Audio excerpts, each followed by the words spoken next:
জাতীয় সঙ্গীতের সঙ্গে কবিরা তুলে ধরলেন জাতীয় পতাকা ও জাতীয় কবিতা পরিষদ। উদ্বোধন হলো উৎসবের ২৮তম আসর। জয় হোক কবিতার, জয় হোক মানুষের। উদ্বোধন ঘোষণা করছি জাতীয় কবিতা উৎসব ২০১৪। উদ্বোধনের পর ফকির আলমগীর ও তার সহশিল্পীদের কণ্ঠে কবিতা সহেনা দানব যাতনা গণসঙ্গীতের মধ্য দিয়ে শুরু হয় মূল অনুষ্ঠান। ভাষা আন্দোলনের মাস ফেব্রুয়ারিতে ভাষা শহীদদের উৎসর্গ করে গাওয়া হয় ২১-এর গান। এবার বিভিন্ন দেশের ৩০ জনের মতো আমন্ত্রিত কবি যোগ দিচ্ছেন উৎসবে।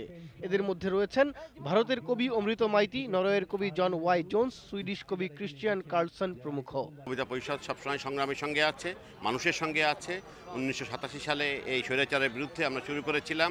আমরা রাজপথে থেকে আমরা মানুষকে বলতে চাই, আসুন কবিতার ভেতর দিয়ে আমরা জাগরিত হই, উদ্বুদ্ধ হই এবং আমরা একটা সুখী সমৃদ্ধ বাংলাদেশের জন্য, অসাম্প্রদায়িক বাংলাদেশের জন্য আমরা এগিয়ে যাই। প্রয়াত দুই কবি লুৎফর রহমান সরকার ও দিলওয়ারকে উৎসর্গ করা হয়েছে এবারের কবিতা উৎসব।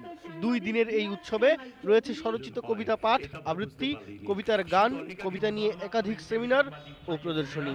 অতীতের মতো এবারও আমরা আপনাদের অকুণ্ঠ সমর্থন ও সারা দেশ থেকে আগত নামী অনামী কবিদের এক আড্ডাস্থল আর মিলন মেলায় পরিণত হয়েছে এই উৎসব, যা চলবে রবিবার রাত পর্যন্ত।